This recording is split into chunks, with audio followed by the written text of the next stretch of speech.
आइए दोस्तों सॉल्व करते हैं सर्कल का बहुत ही शानदार क्वेश्चन, जिसमें क्वेश्चन हमसे ये कह रहा है कि in given figure BOC is the diameter of a circle with centre O if AB and CD are two chords such that AB parallel to CD and AB equal to 10 cm, then find the length of CD।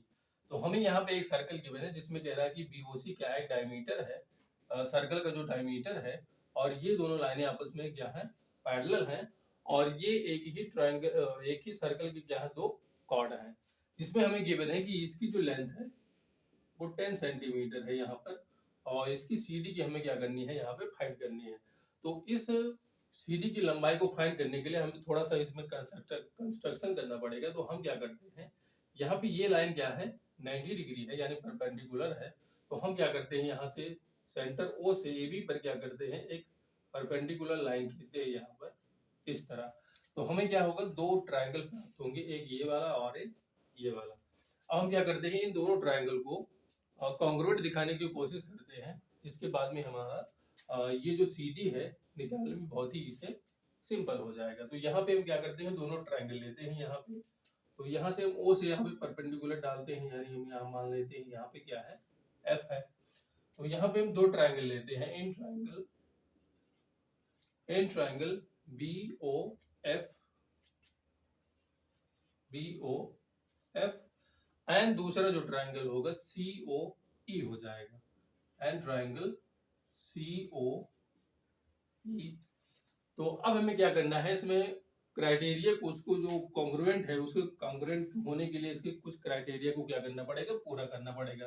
तो मैं आपको बता दूं कि ये जो BOC है क्या है, इसका डायमीटर है, यानी यहाँ से OC और ये OB क्या हो जाएगा, रेडियस हो जाएगा। ये भी रेडियस हो जाएगा और ये भी रेडियस हो जाएगा, और एक ही सर्किल के दो रेडियस आपस में क्या होते हैं, इक्वल होते हैं। तो आप यहाँ से बता सकते हैं कि OC is equal to OB, ये हो जाएगा रेडियस ऑफ सर्कल। इसके बाद में मैं आपको ये बता दूं कि यहाँ पे जो ये वाला एंगल है, ये वाला, ये क्या है, वर्टिकली अपोजिट एंगल है, और जो वर्टिकली अपोजिट एंगल होते हैं आपस में इक्वल होते हैं।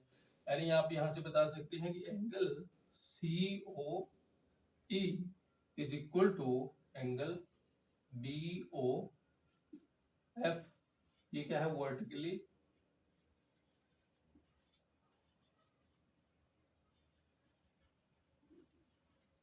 Opposite angle, vertically opposite angle है।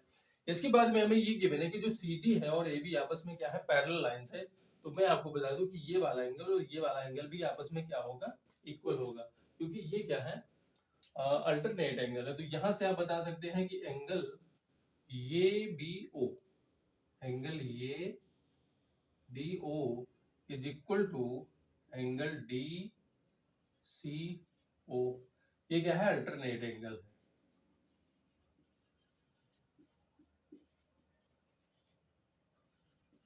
Alternate angle. तो हम यहाँ पे क्राइटेरिया मेरा है, दो एंगल इक्वल है और एक साइड इक्वल है। तो आप यहाँ से बता सकते हैं कि angle BOF congruent to triangle COE।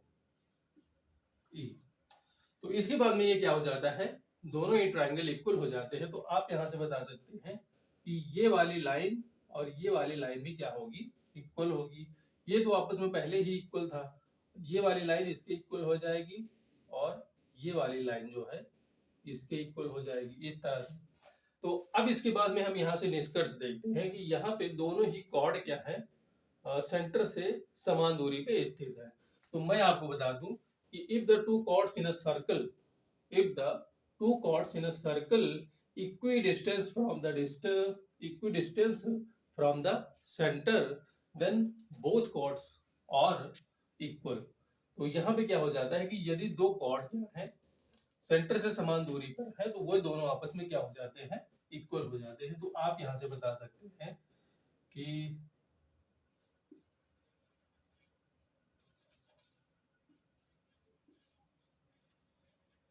because AB and CD are equidistant